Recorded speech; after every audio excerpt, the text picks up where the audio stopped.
Mengapa Amerika Serikat tidak memiliki pameran penerbangan dan dirgantara kelas dunia? Nama saya Ricky Suwarno, berdiri di atas pundak dua superpower Amerika Serikat China melihat masa depan Indonesia.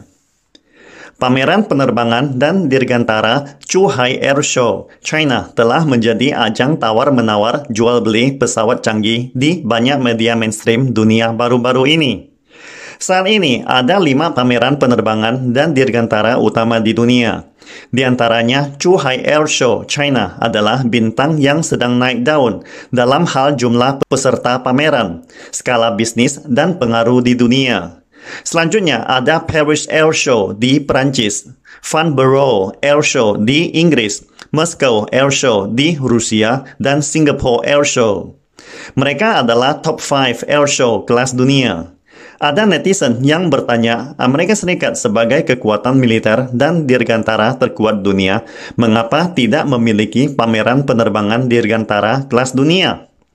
Prancis, Inggris, Rusia, dan China semuanya memiliki kemampuan industri dirgantara yang sangat mapan. Jadi, wajar saja jika ada pameran dirgantara kelas dunia.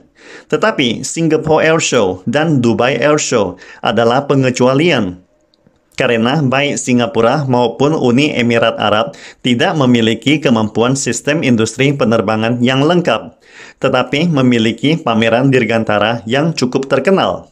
Alasan utamanya adalah kedua air show ini memiliki peran khusus dalam memberikan peluang bisnis yang sangat besar di kedua kawasan.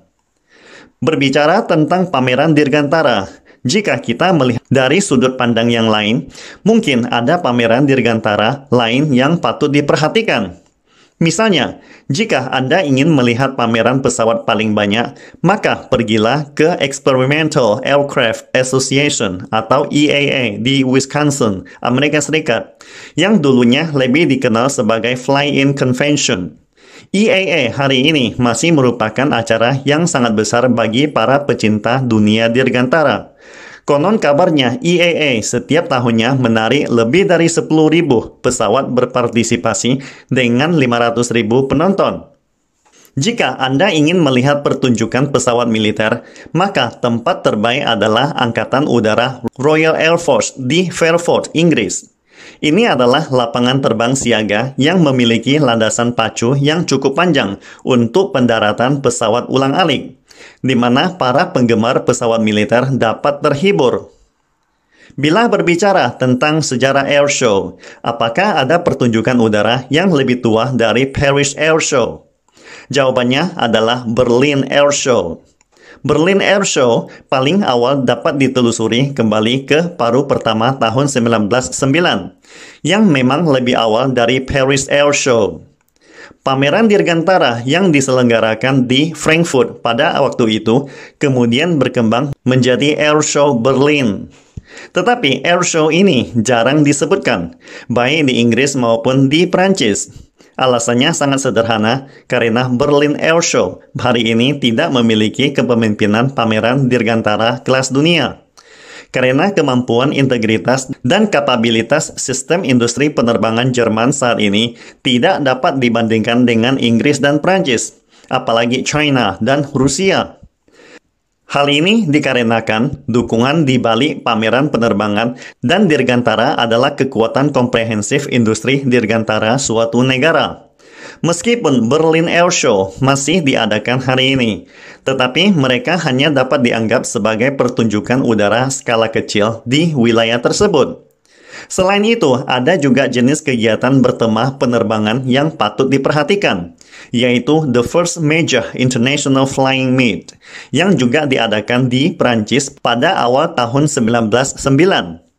Konferensi penerbangan semacam ini berbeda dengan pameran dirgantara, namun terkait dengan pertunjukan udara air show. Konferensi penerbangan pertama di dunia bernama The Reims Air Meet diadakan di Prancis. Reims terletak di Bordeaux, Prancis, dan wilayah Bordeaux kaya akan anggur. Jadi, mengapa pameran penerbangan The Reims Air Meet bisa begitu terkenal? Karena kegiatan penerbangan di Prancis pada waktu itu sangatlah makmur. Banyak dari mereka adalah pilot individu yang berkumpul dan berbagi pengalaman terbang satu sama lain. Pada saat itu, para pedagang anggur di wilayah Reims mengusulkan, bisakah kita mengadakan acara penerbangan seperti itu di daerah kami?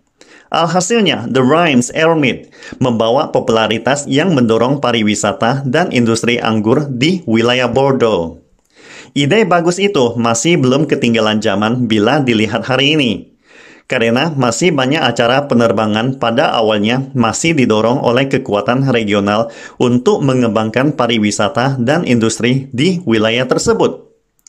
Pameran penerbangan paling awal selalu mengadakan berbagai pertandingan seperti kompetisi rekor ketinggian terbang, kompetisi jarak terbang, dan kompetisi kecepatan terbang. Setiap kompetisi memiliki hadiah uang yang sangat menggiurkan, yang dikumpulkan oleh para pedagang anggur. Segera setelah itu, banyak negara Eropa seperti Belgia, Belanda, Spanyol, dan Italia juga ikutan mengadakan pameran penerbangan. Airshow semacam ini pernah menjadi mikrokosmos dari sejarah penerbangan manusia. Bila dibandingkan dengan pameran penerbangan, airshow terutama ditujukan pada platform pertukaran komersial dari para manufaktur pesawat. Oleh karena itu, airshow sangatlah berbeda dengan pameran penerbangan. Airshow kemudian telah berkembang menjadi berbagai macam kompetisi penerbangan.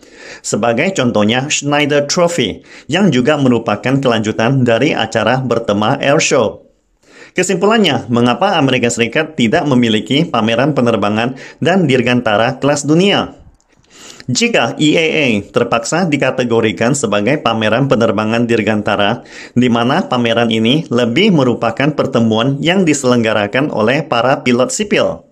Sebenarnya, Amerika Serikat juga pernah mengadakan konferensi bertema penerbangan kelas dunia. Namun, mayoritas tidak dilakukan dengan tema penerbangan khusus. Misalnya, beberapa pameran besar juga memiliki tempat cabang untuk pameran penerbangan. Meskipun harus dikatakan bahwa industri penerbangan Amerika Serikat saat ini lebih dari cukup untuk mendukung pameran penerbangan dan dirgantara kelas dunia. Tetapi Amerika Serikat tetap tidak memilikinya saat ini. Saya secara pribadi berpendapat karena tema dan tampilan penerbangan di Amerika Serikat menjadi lebih terfragmentasi dan terlalu sering diselenggarakan hingga ratusan kali dalam setahun. Ada yang resmi, ada yang swasta, dan ada yang langsung diorganisir oleh militer atau Garda Nasional. Hal ini menunjukkan tren fragmentasi sporadis, di mana pada batas tertentu, pertunjukan udara airshow semacam ini sangatlah bagus bagi pendidikan mempopulerkan ilmu penerbangan di kalangan masyarakat luas. Mungkin satu-satunya kekurangannya adalah kurangnya kemampuan pada platform komersial. Namun Amerika Serikat tidak terlalu mempedulikan hal ini, karena pabrikan dirgantara Amerika Serikat masih mendominasi arah penerbangan dan dirgantara dunia, dan memiliki posisi kepemimpinan yang tak terbantahkan dalam industri global. Pada pameran penerbangan dan dirgantara di negara lain di dunia, pabrikan Amerika Serikat masih menempati posisi intinya. Oleh karena itu, tidak memiliki pameran penerbangan dan dirgantara kelas dunia tidak berdampak besar bagi Amerika Serikat. Pastikan Anda subscribe dan follow akun ini supaya senantiasa mendapatkan info terbaru tentang teknologi terkini AI berkaitan. Salam Indonesia Maju!